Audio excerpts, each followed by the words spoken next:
Greetings, weary wanderer, and welcome back to Lonely TTRPG, the solo actual play and review podcast. This week, we are playing Godspark by M. Allen Hall. So right up front, just a couple things to note. This is a playtest version, so everything you see in here is going to be in mild shades of development. The game is pretty much done, but it is getting ready to launch on Kickstarter on 23 January.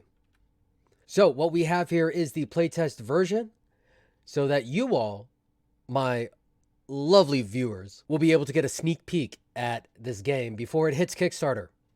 So to play, what you're going to need is you're going to need the book, your saint sheet, a couple D6s, a standard deck of cards, some tokens, and a pencil or erasable pen. Runa Day, a purgatorial space of dead gods and living saints. You are a saint granted new life by the last of your god's power, a Godspark. That power is fading. Soon your god will be gone, as will you. To survive, you will need to collect more Godsparks. You do not need food. You do not need water. You do not even need air. You only need more Godsparks. You will not be the only one looking for them. Other living saints of other dead gods travel the cracked surface of Runa Day, their eyes scouring sunless sky above, waiting for the next godfall. When they spot a falling god, they race toward it, hoping to be the first to pillage Godsparks from the corpse as the god's last bits of energy spawn new saints and angels. Saints will be left alone, as they will most likely fade before they understand what they are. Angels are another story. These powerful celestial beings bent on protecting their creators refuse to be ignored. Either destroy them and take their sparks, or hide and hope they cannot find you. Here you are, standing next to the corpse of your own deity, their spark burning in your chest. You must make your way through your god's body and collect what scraps the other saints have left behind. You must move quickly, for you will need those sparks for what comes next. A shadow looms high over the horizon. God sparks are everything. They are collected while exploring the Godfalls. They can be found whole, but they're most likely going to be in fragments. So on your saint sheet, which is your character sheet, you're going to have a place to mark your God sparks and your fragments. But you are a saint, and as a saint, when you start off, you get two things up front. First, you're going to have a life die and a fragment die. All right, the life die is going to be how much life you have. You're going to start off with 6. The fragment die is going to be how many partial God sparks you have. And so anytime you find any fragments, you will update that fragment die in order to include those. So to start off the game, you're going to start off with 1 fragment God spark and 6 life. Again, as you progress through the game, you're going to be finding God sparks and fragments all throughout the areas. You will keep updating your fragments. When your dice hits 6, then you can turn that back to 0 and mark your sheet with an available Godspark. But your goal is to fill up all your available Godspark positions and fill up your fragment die so that you can perform your Ascension Miracle, which is the end game. Other things you may find while you are exploring are relics. Relics are your basic power increases. So you have weapons, armor, and transport. Each relic at least has a power of 1, but up to 3. So the way it works is the power of the relic determines the number of dice that are rolled when it's used. So if your relic has a power 1, you roll 1 dice or 1 extra die, depending on what it is. And, if it has a power 2, you roll 2 dice, 3 dice. That's how it works. But one of the interesting things about the relics on here is if you roll a 1 anytime you use that relic, you will reduce that relic power level by 1. So your 2 becomes a 1, your 1 becomes a 0. If it becomes a 0, your relic is destroyed. For exploration, this is a hex-based exploration. So at the start of certain turns, you're going to roll a D66. All right, that's 2d6. And you're going to use that to determine where your Godfall lands. At which point, you will then move about the map in an attempt to get there. So moving about the map, exploring the map, you will be able to move 1 hex right off the bat. And then if you have a transportation relic, then you can roll it, and any success, you get to move an additional hex. But the goal is to get to where the Godfalls have landed. Once you get to the Godfall, then you can explore it. And to explore a Godfall, this is where your deck's going to come in. So your Godfall's level is going to be based on how long it takes you to get there. That determines how many levels it has. That determines how many cards you draw. At that point, you just start flipping over the cards one at a time to explore the levels and responding to the prompts in the back of the book. Now, again, you do have to be careful. Some of the Godfalls do have angels in them, and the angels are intent on protecting their Godfall. In order to do that, they will use unholy violence. For unholy violence, angels will always attack first, and then you will be able to retaliate.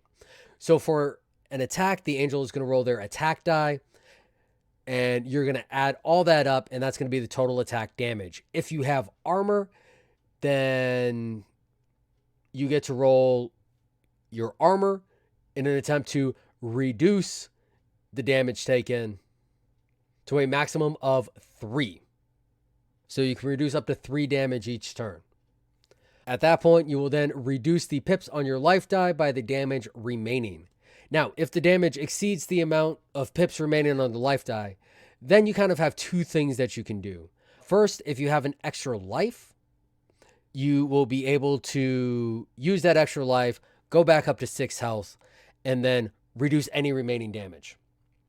Otherwise, you're going to roll a d6, and you're going to remove that result from what is called your death circle. And then you will add that many pips back to your life die. So, for example, you have 2 life left. The angel rolls a 4. You have no armor. You take 2 damage, use your extra life, go back up to 6, take the remaining 2 damage. You are now at 4 life. Or, conversely, you take all that damage, you have no more extra lives, you roll on the death circle, and you get a 3. You come back up with 3 health.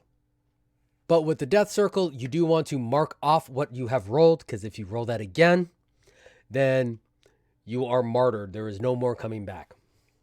Now, for your retaliation, after the angel has attacked, you have your opportunity to retaliate. You can either choose to retaliate with violence, rolling your weapon die, adding up the number, and that's how much damage is dealt to the angel. If you take them to 0, then the angel is destroyed. You get to collect any fragments they are carrying. Or you can choose to perform a miracle, which we'll talk about here in a second, or you can try to escape. In order to try and escape, you're going to roll d6s equal to the power of your transport, 1, 2, or 3. If you don't have a transport, you can't escape. For every die that rolled a 2 or greater, you get to move 1 area closer to the beginning of the Godfall level. If for some reason none of your dice rolled above a 2, then your escape fails.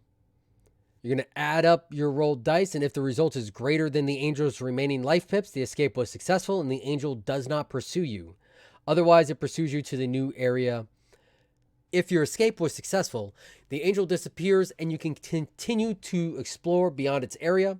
If the angel pursues you, it spends its entire turn trying to catch you, so you can make another turn right after that. Or if your escape fails, your turn ends and the angel attacks you.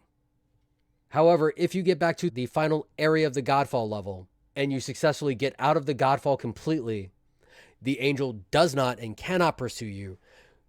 The round is going to end and you have to find a new Godfall during the next round. Because that is one thing, you cannot continue to re-explore the same Godfall. Once you explore it, that is all that is left. So again, you find your Godfall. It has however many levels are assigned to it. So let's say it has 4 levels. You encounter an angel on level 3. You attempt to attack it, you realize it's too strong, you try to run away on the next turn, but the angel still has 7 health, and you only have 1d6. Well, you know that you're going to continue to be pursued, but you successfully run from level 3 to 2, then from 2 to 1, then from 1 out. The angel does not pursue you out, but you cannot re-explore the Godfall. For miracles, miracles are the magic of Runa Day. Saints use miracles to create relics, escape danger, and speed up their travel. Most importantly, performing the miracle of ascension is the only way for the saint to escape the purgatory of Runa Day. If your saint can gather the Godsparks necessary to perform this miracle, you win the game. So to perform a miracle, you are going to choose which miracle you want to do, and you're going to choose the power that you want to perform that miracle at, because some can be performed at multiple powers.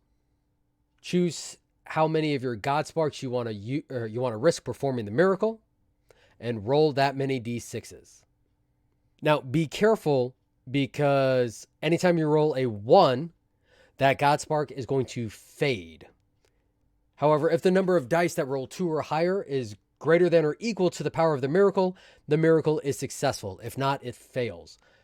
So, for example, you choose to perform a endurance miracle to travel faster at a power level of 2. You need to risk 2 Godsparks at least in order to do that.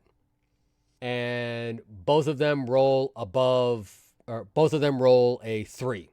The miracle is successful. However, if you roll a 3 and a 1, the miracle fails.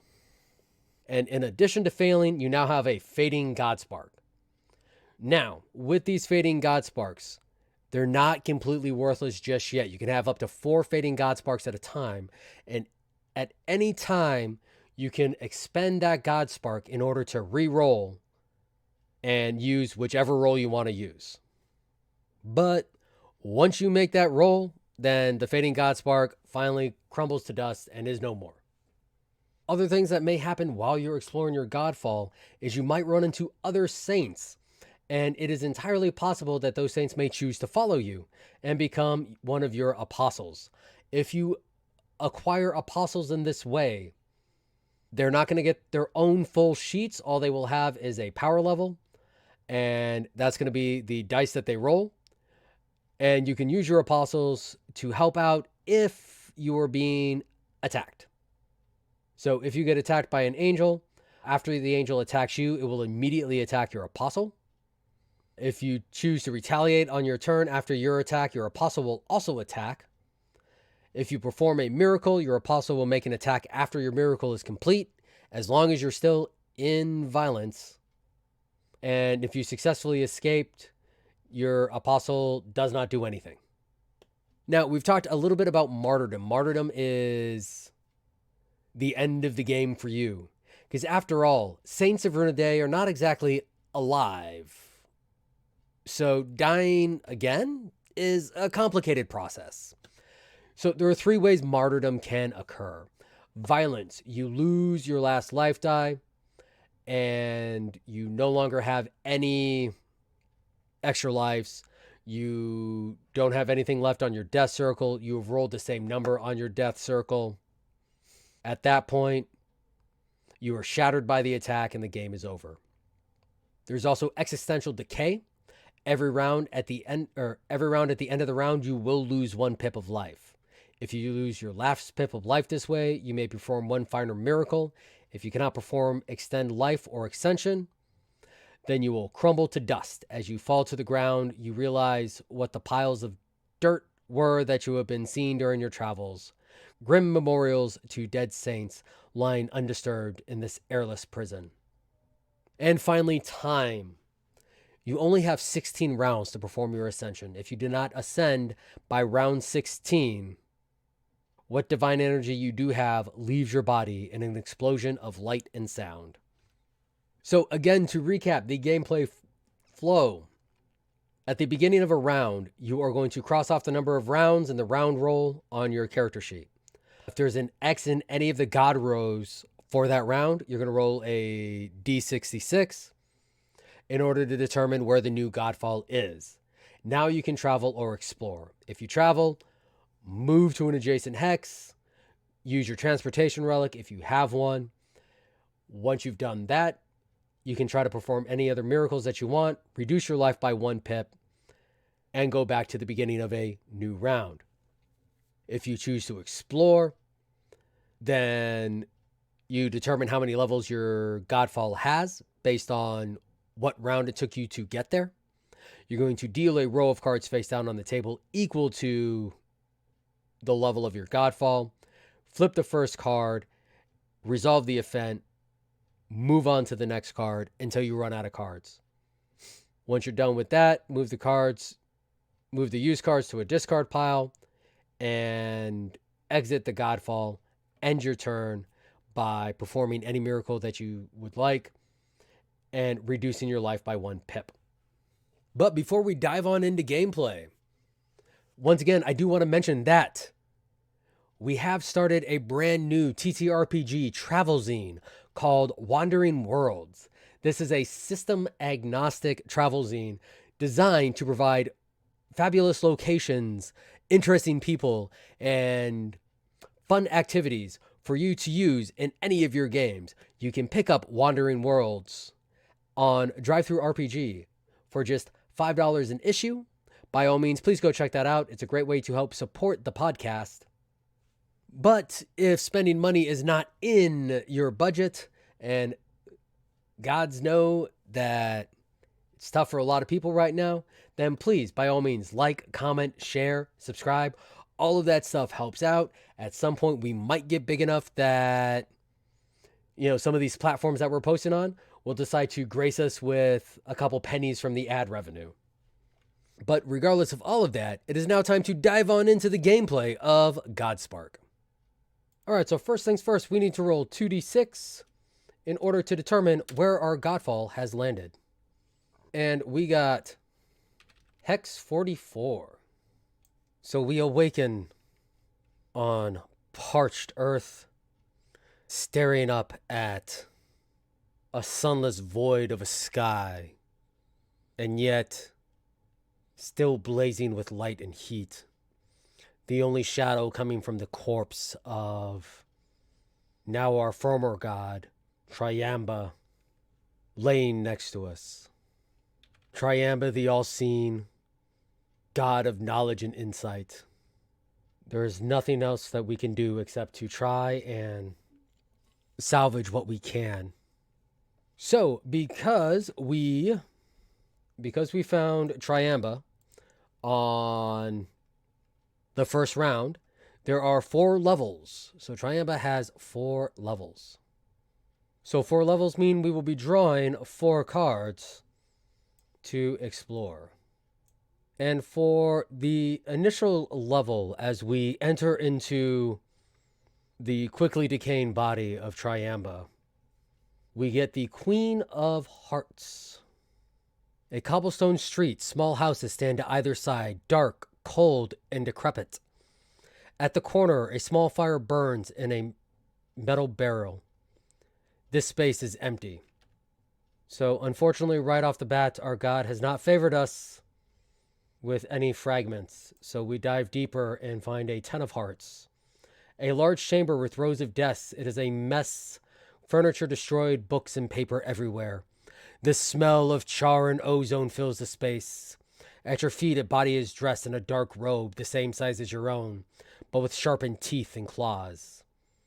A whisper of Triamba, killed by another saint. You find 1 relic. So we will roll 1d6 and got a 4. We found a +1 transport. All right.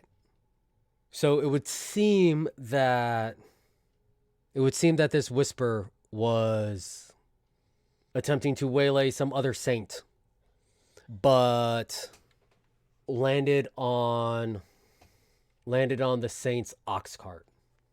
And it appears the saint decided that the cart was damaged or not worthy of repair. However, on closer inspection, there seems to be very little actual damage to this. So we take the cart and bring it with us as we move further down the levels. And we get a 6 of diamonds for level 3. You enter a cramped library. Motes of dust sparkle in shafts of sunlight from windows high on the walls. The smell of leather and old paper brings back memories of your previous life. But with that, we do find ourselves 1 fragment, bringing our Godspark fragments up to 2. Moving on to our final level. 7 of spades. Another library, another memory, and another fragment. And that brings an end to round 1. So as we leave the carcass of our god, we feel our energy drain, bringing us down to 5 life, and we prepare to set out on a new day. Now we roll 2d6 to determine our next godfall, and we got 5-3. How very fortunate for us that it lands relatively close. So on the morning of day 2, we see a streak through the sky and hear an explosion of impact not too far away. We set our sights toward the rising cloud of dust and start making our way in that direction. Now, the bright side is we do have a transport with a power of 1. So we do get to move 1 space for free. And then we will now attempt to use our transport to move the remaining space, as the new godfall was only 2 spaces away from us. We rolled a 4 on our transport. That means that we do get to travel an additional space. And we end the day in the shadow of the body of Moonjar. But as it is the end of the day, our life drains 1 more, bringing us to 4. And moving over to day 3. And for day 3, we stand in the shadow of Moonjar the Vast, a miles-long sea serpent, god of ocean, storm, and emotion. And because we got here relatively quickly, there are 6 levels that we get to explore. So moving into the first level, we get a King of Hearts. You enter a long stone tunnel. You can hear running water somewhere in the distance. Footsteps approach from behind you. Many footsteps. You start to run, but a moment later, a withering, wriggling mass of limbs slams into your back. It is too dark to see any details, but you lash out as best you can. You are attacked by a scion of Moonjar. Now this is particularly bad, because I have no weapon. Scions have a life of 12 pips, an attack of 2d6. So there is nothing I can do to attack this thing. I have no way to attack it. I do not have enough fragments to even perform a miracle to try and get a weapon. So first and foremost, let us see how much damage this scion does on its attack. And it does 3 damage. So from my 4, that brings me down to 1 pip. Now I need to attempt to run away. Luckily, I rolled a 6. So I was able to run away. Unfortunately for me, that does take me all the way out of this godfall. So while I have escaped this scion, there is no more exploration that I can do. And I have gained nothing from this encounter. And as my day comes to an end, my last pip fades away. So now we roll 1d6 on our death circle. And we got a 5. So I cling to life and bring myself back up to 5 health. Unfortunately, the next godfall is not templated to happen until day 6. And I am on day 4. So there's no point in traveling anywhere because I don't know where to go. So I might as well just skip ahead to day 6 and lose 2 more life. So now I'm back at 3. But on the morning of day 6, I see another streak in the sky. The Two-Face lands on Hex 5-4, which is really lucky, right next to where I'm at. So I spend the remainder of my day moving towards this new Godfall. Go down to 2 life and start day 7. Now, again, because we were right next door, we get a full 6 cards that we get to draw. Hopefully this works out better than the last time. Unfortunately, Gemma is the god of secrets and hidden places, patron of spies and assassins. So I'm not holding out a whole lot of hope here, but I really need something. Unfortunately, I got another king, and I'm attacked. I stand at the edge of a stream deep in the swamp. I consider how to cross when an enormous crocodile erupts out of the water, and I'm attacked by a scion of Gemma. So again, right off the bat, 2d6, that is 7 damage, so I lose 2. I rolled a 6 on my death die. So I come back up to 6. However, I still have 5 damage remaining. So that immediately back down to 1. I will attempt to once again run away. I got a 2, which is enough to get out of the Godfall. So once again, I am almost killed and have nothing to show for it. Also, once again, it is 3 days until the new Godfall. So again, at the end of this day, I move from 1 to 0. I roll on my death dice and got a 2. So day 8 begins. I am at 2 life. That is another 2 days until the next Godfall. So again, I need to roll on my death circle because I will have lost both of those life by the time of the Godfall. Luckily, I rolled a 3. So I am back up to 3 life as light streaks across the sky once again, and another god falls, landing in hex 4-2. Luckily, again, only 2 hexes away from me. So I've been getting very lucky with where these guys land.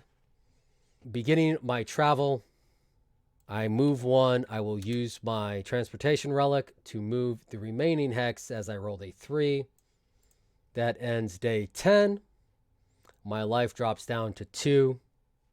And again, I have 6 levels that I can attempt to explore as I move to delve into the fallen remains of Adraxan the Whispered, the god no one would admit to worshiping, a god of rage and pain, served only by secret cults. So for the first level, I got a 6 of spades. You stand atop a sheer cliff. A waterfall roars beside you.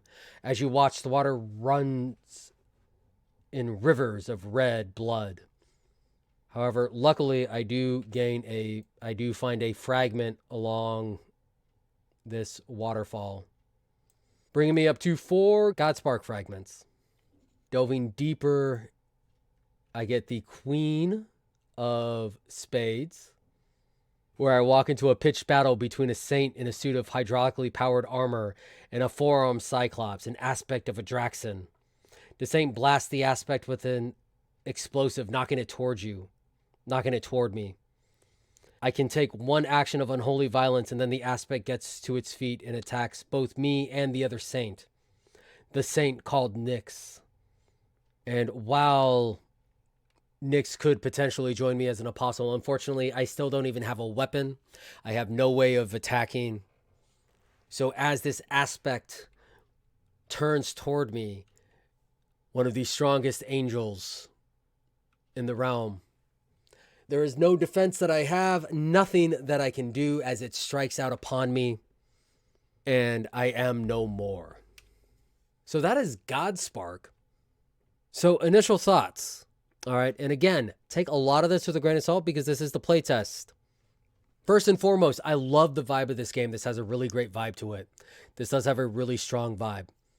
Absolutely enjoy the vibe. I think there's some balancing that needs to happen. I feel like at the very least, you need to be able to start with a relic, because I never got the opportunity to get a weapon, which meant I never got an opportunity to attempt to engage any of the angels or find any fragments within any of the other godfalls. Now, I got really lucky with where all the gods landed. However, every single one, except for the first and last one. However, with those godfalls, like the first two that you could run into combat, I, on my first card, ran into an angel, and without a weapon, there's nothing I can do. I just immediately lose pretty much all of my life, because it's not like I even ran into the weak ones. I just immediately lose all of my life and had no way of combating them, which makes for a very rough experience. And I know that, this was just how it shook out, and if I played again, it would not work out like that. Hopefully. But it is hard to find fragments. Like, the best way to get fragments, honestly, is to engage with the angels, because all of the other fragment prompts are, hey, you find one fragment. So if I'm only finding one fragment in a room, the only way to get close to getting a Godspark is to engage the angels. And if I have no way of engaging the angels, then, what's the point? So, like, I feel like you need to start with a weapon. But, outside of that disappointment, the rest of it really good. I do like the hex. I do like how the godfalls are determined, just rolling on the hex and seeing where they land. I think that is really great. The travel is... So I say the travel is not bad, but that's also because, again, I was very lucky where everything landed. Like, everything ended up landing within 1 or 2 hexes from me, which, meant that I was finding every godfall at its maximum level. But, like, I still love hex crawls. Hex crawls are great. I almost wish there was, like, something that would happen during travel, because, again, depending on where the godfall lands, there might be a round or two of travel that you have to take to get to it, and then not having anything happen during that time, not having anything happen between several rounds of finishing exploration and the next godfall, it just becomes move my life down while I wait, which is fine. But in real life, I can already feel my life pips draining away every day while nothing's happening. So, it'd be nice if there was a chance for something to happen during, like, travel or while you're waiting, especially to provide opportunities to do things like get more Godsparks. Like, I get it. It makes sense that they would be concentrated in the Godfalls, but at the same time, the story does say that there are other things moving throughout the world. So, okay, yeah, you wouldn't run into an angel out in the wasteland between Godfalls, but, running into something that would have a fragment or two, some type of trade, some type of deal, something like that, might be a way to help out. But again, like, I also got very unlucky with my playthrough. So, take this criticism with a grain of salt. But like I said, this has a great vibe to it. The vibe is really good. The world is evocative. M. Allen Hall doesn't spend a lot on specific world building, because their intent is for you to be able to insert your own flavor and flair and culture in it, which is great. But what little they do put in there, like I said, is very evocative. The descriptions of the gods are wonderful, very economical. All the god descriptions are only a couple sentences, but still provides a very powerful image of what these gods were. and what some of their relationships were. So again, this does have a really good vibe to it. This does have a great feel, as long as you're not unlucky like I am.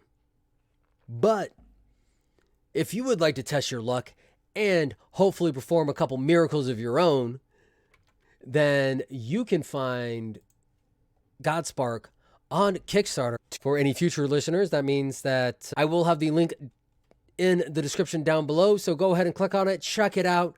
Make sure to back it. And if you do back it, let them know that Steel Stash sent you. And remember, I must ask y'all to stay awesome. This has been a Black Dragon Dungeon Company production. Thank you for watching. We really appreciate it. If you want to help us grow, make sure that you hit that like and subscribe button and go ahead and leave us a comment down below and share this with your friends. Other ways you can help support the show is by checking out some of our products over on itch.io or DriveThruRPGs. In addition, you can join our Patreon and get early release access and a chance to ask us any questions that you have. If you want to reach out to us on social media, you can find us on Twitter at BDDC_pod, or you can email us at blackdragondungeoncompany@gmail.com. Once again, thanks for watching.